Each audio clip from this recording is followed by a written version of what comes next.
So picture this. You're sitting at your kitchen table, or maybe you're in bed, phone in hand, doing that thing where you tell yourself you're just going to check one number, and you open your bank or your investment account, and you stare at the balance for a second longer than you need to. Not because it's bad. It's actually fine. It's growing. You're doing the things you're supposed to be doing.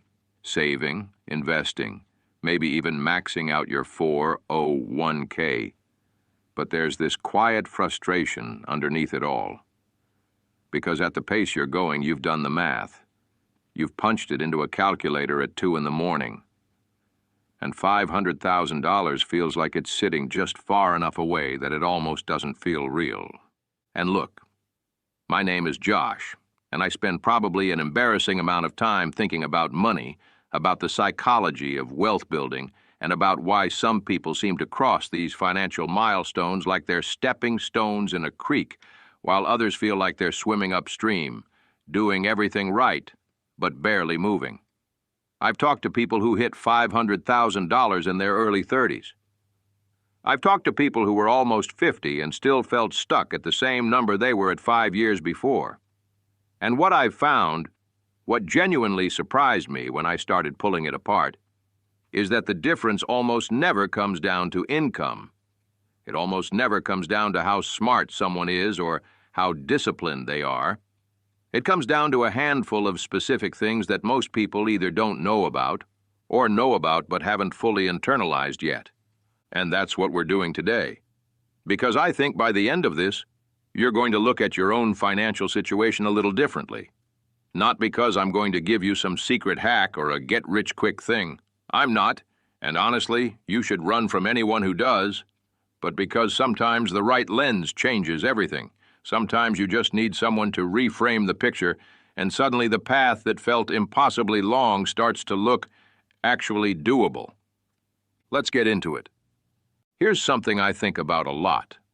Most people treat $500,000 like it's a single enormous thing, like a wall, like they have to somehow teleport from where they are now to $500,000 in one massive leap, and the sheer size of the gap just paralyzes them a little. And I get it. I really do. Because when you're sitting at $18,000 in savings, or $45,000, or even $120,000, $500,000 looks like it belongs to a different category of person entirely. But here's what's actually true. And this is one of those things that sounds simple but kind of rewires how you think once it really clicks. The first $500,000 isn't one milestone. It's 5. It's $100,000 5 times, or it's 10 milestones of $50,000. The way you mentally frame the journey has a real measurable impact on how aggressively and consistently you pursue it. I talked to a woman once, let's call her Dana, who had been saving steadily for about 6 years, doing everything by the book.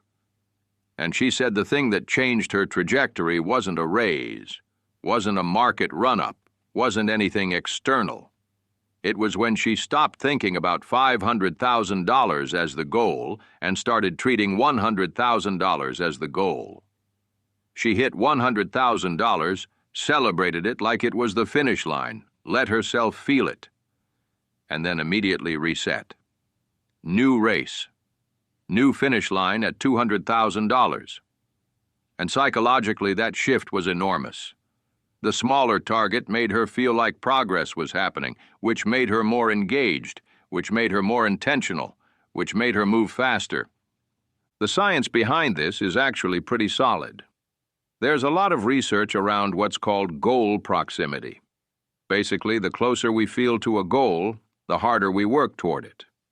So when you restructure your journey into smaller milestones, you're not being soft or lowering your standards. You're being smarter. You're working with your brain's reward system instead of against it. So the first thing, and I know this might sound almost too simple, is to stop looking at $500,000 as one number and start treating it as a series of wins you're going to collect, one after another. There's this quote that gets attributed to Charlie Munger, the longtime partner of Warren Buffett, where he says something like, the first $100,000 is a beach, which, yes, accurate. But also, I think people misunderstand why it's so hard, and that misunderstanding makes the journey harder than it needs to be. Most people assume the first $100,000 is the hardest because of math, because you're starting from zero and you just don't have much to work with. And that's partially true.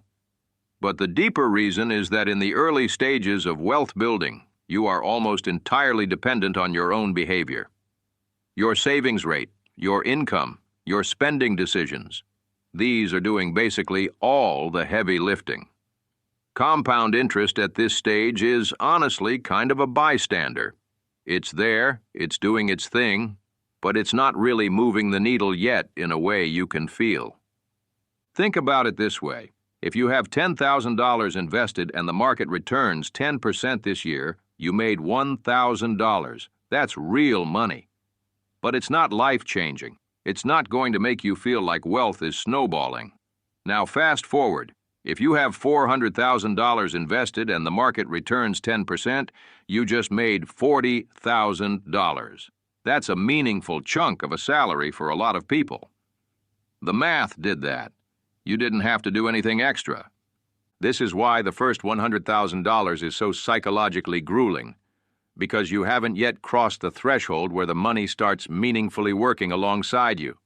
You're still doing most of the work yourself, which means the behavior piece, the habits, the savings rate, the income growth, matters more in this phase than at any other point in your journey.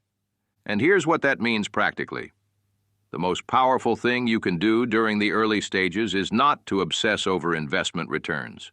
It's to obsess over the gap between what you earn and what you spend. Widen that gap every single year, even incrementally. A raise comes in, don't let your lifestyle fully absorb it. Side income pops up, funnel it, bonus. Don't spend it before you've saved it. Because once you get past that first $100,000, and I promise, once the compound interest starts compounding on something meaningful, the whole equation shifts. The math starts doing more of the work, and that's when things start to feel like they're moving. Okay? So here's where I want to push back a little on something you've probably been told, or at least implicitly led to believe. There's this idea floating around in personal finance circles that if you just cut your lattes and pack your lunch, you'll get rich. And I'm not going to sit here and say spending habits don't matter. They do. They really do. But there's a ceiling to how much you can cut. You can only reduce spending so far before you're living miserably, and at that point, what are you even doing this for? The other lever, the one that doesn't have a ceiling, is income. Now I know. I can already feel some of you tensing up because this starts to sound like hustle culture advice, and honestly, hustle culture is exhausting and mostly counterproductive. I'm not telling you to work yourself into the ground. What I am saying is that if you are serious about hitting $500,000 meaningfully faster than the default timeline, you cannot ignore the income side of the equation. Here's a framework I find useful. Think of your spending habits as the engine. They keep you moving. They form the foundation. They determine the baseline. But your income is the accelerator. You can have a perfectly tuned engine, but if you're not pressing the accelerator, you're going to get where you're going eventually, just slower than you need to. Practically speaking, this looks like a few different things depending on where you are. If you're employed, it might mean negotiating more aggressively than feels comfortable, because most people leave enormous amounts of money on the table over a career simply because they never asked. Research consistently shows that people who negotiate starting salaries don't just earn more in that job. They earn more for the rest of their career because every subsequent raise is calculated on a higher base. That's a compounding effect on income. If you're already doing okay with your salary, the question becomes whether there's an adjacent skill or service you have that the market would pay for outside your main job. Not necessarily a second job. Sometimes it's consulting. Sometimes it's freelance work. Sometimes it's turning something you already know how to do, write, design, code, coach, consult, into a small income stream that adds an extra $500 or $1,000 a month. That might sound modest, but $1,000 extra a month invested consistently over several years is genuinely tens of thousands of dollars in additional wealth. The math adds up fast. Let me paint you a picture. Two people, same income, same savings rate. Let's say they're both saving $1,500 a month. The first person keeps it in a savings account, maybe a high-yield one, getting 3 or 4%. They feel responsible. They feel safe. The second person invests it in a low-cost index fund inside a tax-advantaged account. Over 20 years, the first person has somewhere around $550,000. The second person, depending on market returns, potentially north of $1.1 million. Same income, same savings discipline, different container, nearly double the outcome. This is one of those things that's technically common knowledge but emotionally underappreciated. People know investing beats saving. But knowing it and truly, viscerally feeling the urgency of it are very different things. Here's what actually creates hesitation. It's not that people don't know they should invest. It's that investing feels uncertain, and uncertainty feels like risk, and risk feels bad. But here's the thing. Keeping your money in cash over a long time horizon is also a risk. It's just a quiet risk, a slow burn risk, the kind that doesn't feel scary in the moment because your balance isn't fluctuating. But inflation is eating your purchasing power, and opportunity cost is eating your potential wealth. And 10 years from now, you will wish deeply that you had started sooner. The advice here is almost annoyingly simple, but I'll say it anyway because simple isn't the same as easy. Invest in low-cost, diversified index funds consistently inside tax-advantaged accounts like a 401k or IRA, and then get out of your own way. Don't check it every day. Don't try to time the market. Don't let a bad month convince you to pull everything out.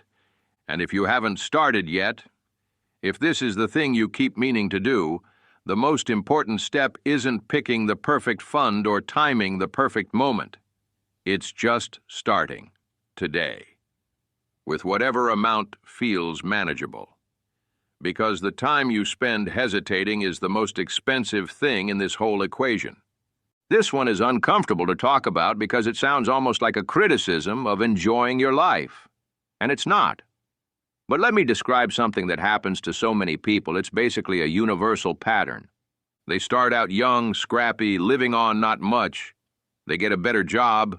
They move to a nicer apartment. They get another raise. They get a nicer car. They get another promotion.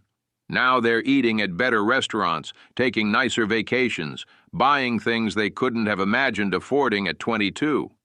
And their savings rate? It's basically the same as it was when they were broke, because every time their income went up, their lifestyle followed it right up to the same level. This is lifestyle inflation. And it is insidious because it doesn't feel like a mistake. It feels like success. It feels like you're rewarding yourself for working hard, which you should do, to some degree. But when the reward consumes the entire raise, when every income bump is fully absorbed by elevated spending, the finish line doesn't get any closer. The antidote isn't to never enjoy a nicer life. It's to implement what some people call a save the raise strategy, where a meaningful portion of every income increase, maybe 50%, gets redirected toward savings and investment before it ever hits your spending account. You still get to enjoy some of the lifestyle improvement, but you protect your financial progress in the process. The people who hit $500,000 fastest aren't necessarily the ones who earn the most. They're often the ones who manage to keep their lifestyle in check long enough to let their wealth build real momentum. And there's something genuinely freeing about getting to a point where your investments are growing meaningfully every year regardless of what you do, where the financial machine is humming quietly in the background of your life, doing its thing. I want to end the main body here on something that I think is the most emotionally important point of this whole conversation, and it's about time. People delay starting or delay optimizing because they want to do it right. They want to understand everything first. They want to have more money to invest. They want to wait until after the holidays, or until they pay off this one thing, or until they feel more stable. And I understand that impulse, truly. But here's what I want you to sit with for a second. The mathematics of compounding are not patient. They don't care about your timeline or your reasons. Every year you delay is not just a year of lost returns. It's a year of lost compounding on those returns. It's the absence of growth on growth on growth, and that absence over time is not small. The difference between starting at 25 and starting at 35 at the same savings rate with the same investments is often hundreds of thousands of dollars by retirement. Not a small amount. Not a rounding error. Hundreds of thousands of dollars. So the imperfect start, the $200 a month when you can't afford $500, the index fund you're not totally sure about, the plan you'll refine as you learn more, is infinitely better than the perfect start that keeps getting postponed. Motion creates momentum, and momentum in personal finance is everything. Okay, let's bring this home. Here's what I want you to take away from this conversation. First, reframe the milestone. $500,000 is not one thing, it's 5. Chase $100,000, celebrate it, then reset. Give yourself the psychological wins you need to stay in the game. Second, respect the early grind. The first $100,000 is behaviorally intense because you're doing almost all the heavy lifting yourself. Widen the gap between income and spending and hold that gap as sacred. Third, don't ignore income. Spending optimization has a ceiling. Income growth doesn't. Whether that's negotiating harder, developing a skill, or finding a small adjacent income stream, the accelerator matters. Fourth, get your money into the right containers. The difference between investing and not investing over time is not incremental. It's transformational. Start even imperfectly. Invest in diversified, low-cost funds and stop checking it every week. Fifth, guard against lifestyle inflation. Let yourself enjoy some of the fruits of your progress, but protect a portion of every raise, every bonus, every windfall. Make it automatic so it never becomes a willpower fight. And finally, start now. Not when things are perfect. Not when you have more. Now, with what you have. Because the single most valuable asset in your entire wealth-building journey isn't your salary or your investment picks or your financial knowledge. It's time. And it is the one thing that once spent, you cannot get back. You're not as far from $500,000 as you feel. You really aren't. The math is on your side if you work with it. The psychology can be on your side if you understand it. And the habits, those are learnable. They're buildable.